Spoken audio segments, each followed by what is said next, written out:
Hello, welcome back to the Villa View, proudly backed by Ladbrokes for the final preview of the season as Aston Villa take on Brighton and Hove Albion tomorrow lunchtime. And Dan has returned from his holidays specially for this video. I know, yeah, a bit sombre for me to come back from Tenerife and then obviously to go to Villa Park to probably watch Brighton lift the trophy that I wanted to watch Villa lift this season, but we'll try and make the best of it. Going into this game then, season's tailed off a lot, and I'd argue there's a lot of pressure on Bruce despite it being the last game of the season. Yeah, I think the fans have suddenly, the people that aren't so sure about him are suddenly a lot more vociferous than they were a few weeks ago. I think had we not won the Birmingham game, I think he'd be under a heavier amount of pressure, but I think the Birmingham game will tide him over into the summer. I think he's quite vulnerable in some respects because I think he's only got a 12-month, I think his deal is only rolling till the end of the season. So in that respect, he's quite vulnerable. I don't think we should be sacking him or anything like that. But I think this will be a true test of him tomorrow because obviously Brighton have now got something to play for. They've got to win the league because I'd imagine Newcastle will win their last game. So Brighton are going to come at us and attack, which will probably lead to another negative defensive performance from Villa. But I'd just like to see us go out and have a go and try and conjure up some nice football because it seems to be a very long time now since we've seen any form of decent football from Aston Villa. Bruce's best game to date as a manager of Villa was against Brighton away. And in that performance, we saw some more attacking intent and arguably a better performance than we've seen for some time. Brighton do need to win. And really for Villa, we need to be looking at the players that potentially are a bit part player that may end up leaving in the summer. For example, I'd argue Leandro Bacuna could be playing for his future, I'd argue, potentially, and those sort of players. Well, actually, Bacuna is one of the ones I'd say is pretty much certain to stay. He's got quite a long time left on his contract still, and when he's fit and available, Bruce seems to, most of the time, pick him. I think it'll be a big game for Grealish because I think he'll come in. I think he'll play left mid, so I think it's a good chance for him to come in and show what he can do against good opposition. I mean, obviously, in that game that you spoke of earlier, the November game against Brighton, he came on and he turned that game round, and we really looked like we were onto something when he came on as a sub and played behind the striker in his proper position. I think the key thing I want to see is that now Brighton, they've had a good few years now of trying to go up. What they've done is, even though they haven't gone up, they've kept the squad together. There's a good mentality in that squad. They've wanted to go up, and they've wanted to go up with Brighton. I want to see Villa to start to get that with their players now. I want the players to end the season not happy with where Aston Villa's at, which is probably going to be 12th. And I want to see a real push and a real togetherness next season because 12th place will not be good enough next season. We've got away with it this season to an extent because of the managerial upheaval, but whatever happens next season, 12th place in your second season in the Championship won't be good enough, and Brighton are a good example of what can be done if players come together and play for the badge. They've sort of turned around players as well. Glenn Murray was struggling in the Premier League with Bournemouth. They brought him back, good goal scorer. Steve Sidwell's become an essential part of that team, and David Stockdale was second choice keeper at Fulham at one point, and now he's one of the best keepers in the league. You know, these players have come in and they've done a job for them, and Chris Hughton's managed them exceptionally well and had a really good run of form to be promoted.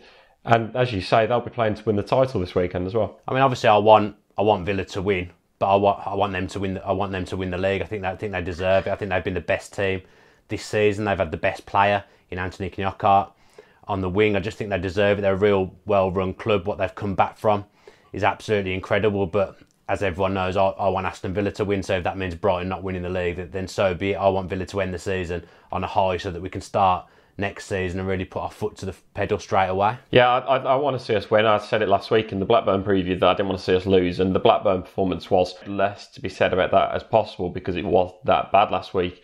What are you expecting lineup from Villa? Because obviously Jonathan Codge is now out until start of the season plus, and then Alan Hutton's expected to be out as well. Numerous players are expected to be missing. What are you expecting? I think it'll be 4-3-3. I think it'll be Johnston in goal, Brian Taylor full-backs, Chester Baker centre-back, midfield three of Gardner, Lansbury and Horahan, and then I think it'll be Adoma and Grealish flanking Scott Hogan on his own up front probably, and that's probably the team I would pick as well, perhaps with the exception of maybe, I don't actually know, that is the team I pick. Not often I agree with the team that Bruce is probably going to go with, but yeah, that's what I'd go with. Yeah, I agree with your team. I think that it would be that because really we haven't got much to go with.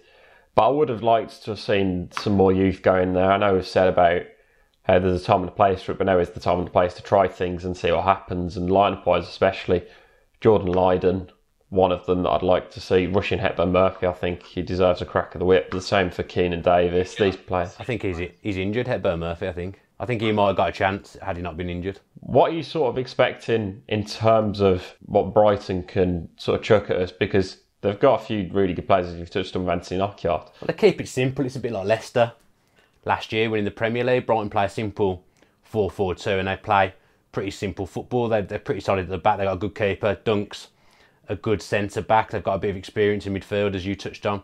With Sidwell, as I said, they've got the best player in the Championship. They're going to come and have a go because they probably know, Chris Hughton will know, if any of his scouting team or himself or coaching staff has watched Villa over the last month or so, they know we're going to come and play defensive football. I'd be very surprised if we do anything else. But come the summer, he's got to work on getting a more well, actually, it's very functional at the moment. He's got the defence sorted, and I'd argue that he's done well to do that. We're very solid and hard to beat now, which is a step up from what we were before. But he's got to find a balance and find a better way of attacking, because if we just sit back, Brighton have got the players to hurt us, whereas some of the teams we've played against when we've sat back don't have the players to hurt you. But Brighton will score if we sit back, and then without Codger, obviously it's a big ask for us to come and get some goals. We need to find a way of getting Scott Hogan firing. We've got to give him some service, because quite frankly he's had nothing in his whole time at Villa so far. So it'll be an interesting game. I'm looking forward to it, but it's going to be a tough one. It really is. Yeah, last game of the season as well. So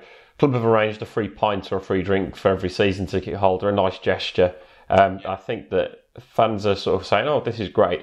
I think we have to remember as well, this is going to be potentially the scheme that's replacing Villa Cash. They're looking to do more things like this in the future, so I think it's a good thing for the club to do, because it really is a little bit more rewarding, I'd argue, than Villa Cash, because some people didn't spend their Villa Cash, as when with drinks, it's including everybody, every season ticket holder can be involved, sort of thing. Although the season's been a bit of a non-event on the pitch for first team wise, to be fair, behind the scenes, I think we have made a major step up, and the chairman, the chief executive, they've all been brilliant all season. So at least off the pitch, I feel like we're in the right hands. We've just got to find a way of tying the two together now, because on the pitch, 12th isn't good enough come the end of the season. You can forgive it because of what's happened, but 12th in the Championship isn't good enough for Aston Villa. It really isn't. And what is your prediction for the game? I have to go for a loss, aren't I? Because I think Brighton will be too good for us, especially with the injuries that we've got and the way we're playing at the moment. I'll go 2-1 to Brighton, Knockaert double, and then Villa, Chester from a set piece.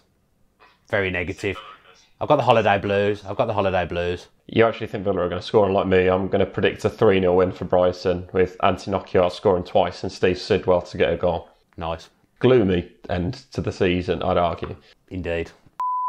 So that is the final preview of the season. As always, thank you for watching all of these videos throughout this season. The final fan cams of the season will be happening after the game as well tomorrow, so come and find us, give your views on not just tomorrow's game, but the whole of the season. If you have enjoyed this video, then please do drop us that like below, and also comment in what you think the score will be for the game tomorrow. And as always, if you are new to the Villa View, then please do subscribe with your post notifications on. Good outro, that was sharp. That was a first timer. If you enjoyed that video, why not watch another? Click the video choices on screen now to go and watch them in full. Be sure to subscribe to the channel by clicking our logo there on the left. Easy peasy.